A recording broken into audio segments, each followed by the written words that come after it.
Hello dear, कैसे हैं आप सभी लोग। मुझे उम्मीद है कि आप लोग बहुत अच्छे से होंगे। यहाँ पर देखेंगे ये अध्याय 20 है, यानी कि अब इसके बाद कोई भी चैप्टर नहीं है जो कि मैथ में आप लोगों को जो नहीं बताया गया है, यानी कि आंकड़ों का विश्लेषण, डाटा एनालिसिस से ये जो प्रश्न आते हैं आपके एग्जाम में, तो यहाँ पे कुछ प्रश्नों को लेकर आए हैं जो कि इसमें आप लोग प्रैक्टिस करने वाले हैं कि कैसे जो है इसके प्रश्न पूछे जाते हैं। तो ध्यान से देखेंगे आप, यहाँ पर जो है लिखा हुआ है, पहला जो प्रश्न है, कह रहा नीचे दिए गए सूचना को ध्यान पूर्वक पढ़िए एवं प्रश्न का उत्तर चुनिए। ठीक है ना। तो आप यहां पर देख पा रहे हैं कि यहां पर एक बॉक्सा बना हुआ है ऐसे, इस तरह से। ठीक है ना। तो इस एक बक्से का जो है यहाँ पर कुछ ना कुछ मतलब लिखा होगा। जैसे मान लेते हैं, अब यहाँ पर देखेंगे, कह रहा है एक बक्से का मतलब होता है कि 5 दर्जन होता है। कितना होता है? 5 दर्जन होता है। ठीक है ना। तो दिए गए महीनों के अंतर्गत बेचे गए केलों की कुल संख्या कितनी होगी। यानी एक बक्सा अगर बना हुआ है तो इसका मतलब ये हो गया कि जो है 5 दर्जन है। कितना है? 5 दर्जन है। तो बताओ कि जो है यहाँ पे कह रहा है कि इस महीने में, मतलब ये जो महीना है, कुल महीनों में कुल कितने केले बेचे गए। तो हम सभी को पता है कि एक दर्जन में जो है 12 पीस होता है। कितना पीस होता है? 12 पीस होता है। यानी कि एक दर्जन अगर आप केला लेने के लिए जाते हैं तो वहां पे आपको कितना केला देता है दुकानदार? 12 केला देता है। तो आपको कुछ इसी तरह का यहाँ पर सवाल लगाना है और इसका मतलब बताना है आपको कि जो है उस महीने में कुल कितने केले बेचे गए। तो इस तरह के जब सही सवाल लगाएंगे तो ध्यान दीजिएगा थोड़ा सा इस पर कि इसको कैसे लगाएंगे। जैसे मान लेते हैं, आप कह रहा है इसको काउंट कर लीजिए, 1 2 3 4 5 6 7 8 9 10 11 12 13 14 15 16 17 18 19 20 21 22 23। कुल कितने बॉक्स बने हुए हैं? 23 बने हुए हैं। अच्छा, एक का मतलब क्या होता है? एक का मतलब होता है 5 दर्जन। अच्छा, एक चीज और बताइए कि एक दर्जन में कुल कितने केले होते हैं? 12। ठीक है ना। तो अब आप देख लीजिए कि इसका अगर मल्टीप्लाई कर देते हैं तो मल्टीप्लाई करने के बाद जो नंबर आएगा वो इनमें से कोई एक होना चाहिए। ठीक है ना। चाहे एक 1180 या 1380 या 1250 या 1450, तो इनमें से जो भी ऑप्शन आएगा वही आपका राइट ऑप्शन होगा। तो यहां पर देखेंगे, गुणा कर लिया जाए, 12 पच्चे 60। कोशिश करेंगे कि जल्दी से जल्दी आपका सवाल लग जाए। तो 12 पच्चे 60 होता है।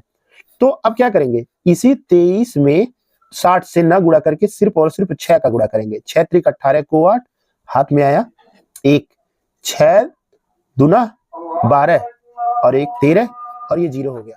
तो देखिए इनमें से ऑप्शन कौन सा सही होगा आपका? तो ऑप्शन हमारा बी वाला ये राइट होगा, क्योंकि 1380 केला टोटल जो है मार्च अप्रैल मई जून और जुलाई में बेचा गया। ठीक है ना। अगले प्रश्न पे आ जाते हैं, प्रश्न नंबर 2। यहां पर आप देख पा रहे हैं लिखा हुआ है, निम्नलिखित ग्राफ का अध्ययन करके प्रश्न का सही उत्तर दीजिए। ठीक है ना।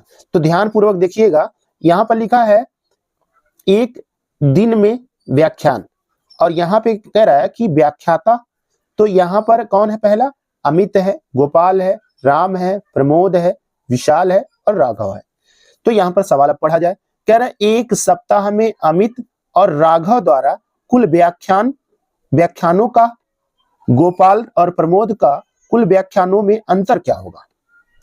तो अमित और राघव, अमित कौन है? ये है। तो अमित का व्याख्यान कितना है? 2 है। और जो है राघव का कितना है भाई? राघव का 5 है। तो 5 और 2 कितना हो गया? 7 हो गया। इसी प्रकार से गोपाल और प्रमोद, तो गोपाल का कितना है भाई? 4 है। और जो है प्रमोद का कितना है? प्रमोद का आपका है 3 है। तो 4 और 3 कितना हो गया? 7 हो गया। ये भी 7 और ये भी 7। फिलहाल यहाँ पर पूछ रहा है अंतर। अंतर मतलब होता है घटाना।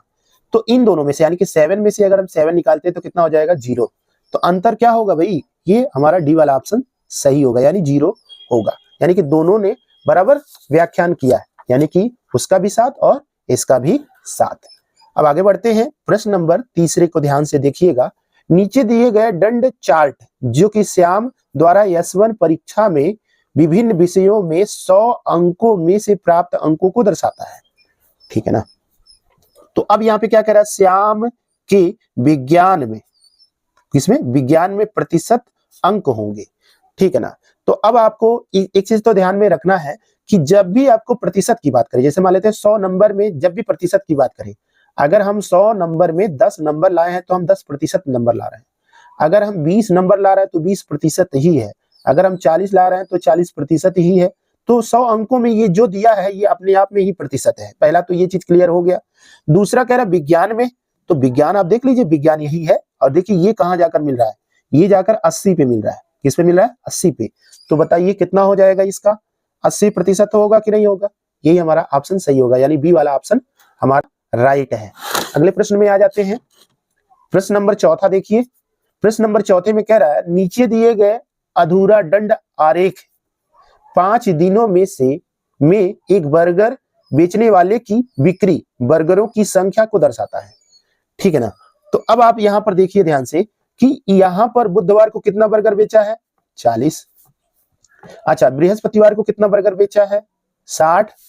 और शुक्रवार को कितना बर्गर बेचा है? 80। इसी तरह से शनिवार को कितना बेच रहा है? 55। तो अब आपसे पूछ रहा है कि ये वाला जो खाली स्थान अधूरा है इसको भरिए। ठीक है ना। तो कह रहा बर्गर की कुल बिक्री कितनी होती है? 320।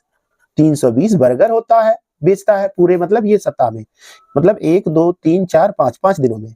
तो कह रहा है रविवार को कितने बर्गर बिके? ठीक है ना। तो अब क्या करना क्या है? अब एक चीज आपको ध्यान रखना है यहाँ पर, ठीक है ना, कि जो है ये पहला बुधवार को कितना बेचा है? 40 बर्गर, यहाँ पे 55 बर्गर, यहाँ पे 60 बर्गर और ये 80 बर्गर। टोटल जोड़ लीजिए, अब देखिए कितना हो रहा है। 8 6 14, 14 5 19, 19 में 4 जोड़ लेंगे 23 हो गया। यानी कि 235 बर्गर जो है ये 4 दिनों में बेचा गया। ये 5वें दिन में कुल कितना बेचा गया होगा भाई? 320 बर्गर है इस 11, क्योंकि ये इसको उधार दे दिया है। 11 में से 3 निकल गया, 8 3 11 तो 8 हो जाएगा। ठीक है ना। ये 2 में से 2 निकल गया, 0 हो जाएगा। तो कितना आ गया आंसर? 85। तो इससे ये पता चला कि जो है रविवार को कितना बर्गर बिका था? 85 बर्गर। ठीक है ना। यही हमारा आंसर होगा। अगले प्रश्न में आ जाते हैं। प्रश्न नंबर 5वां, जो कि ये आखिरी प्रश्न है, क्योंकि इसमें जो है बहुत ज्यादा प्रश्न तो फिलहाल नहीं पूछा है, लेकिन हर टाइप का आप लोगों को सवाल बता दिया गया है। अब इधर जितना भी क्लासेस चलेगा आपका मैराथन क्लासेस चलेगा, यानी कि मैक्सिमम क्वेश्चन आप लोगों को बताए जाएंगे। ये मानकर चलिए, जैसे मान लेते हैं आपका जो है मानसिक योग्यता जो परीक्षा है उसमें 40 प्रश्न दिए गए हैं, तो 40 प्रश्न को एक साथ में सेट तैयार करवाया जाएगा, पूरा एक सेट तैयार करवाया जाएगा। अब इसी तरह से मैथ का जो हम बात कर लेते हैं, मैथ में 20 नंबर होता है, 20 नंबर को एक साथ में बताया जाएगा। इसी तरह हिंदी का 20 प्रश्न है तो 20 को एक साथ में बताया जाएगा।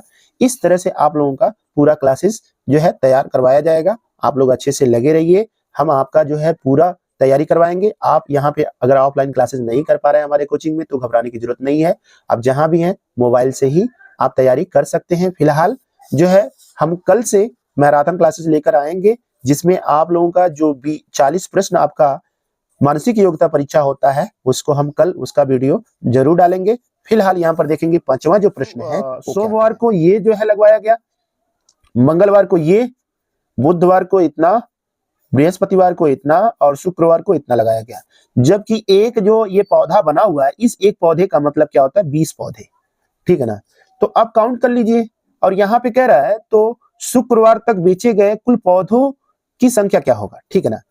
तो ये जो है कुल कितने पौधे होंगे, ठीक है ना, कि पौधे लगाने के लिए बेचे गए हैं। फिलहाल आप यहाँ पर देखेंगे, इसको काउंट कर लीजिए।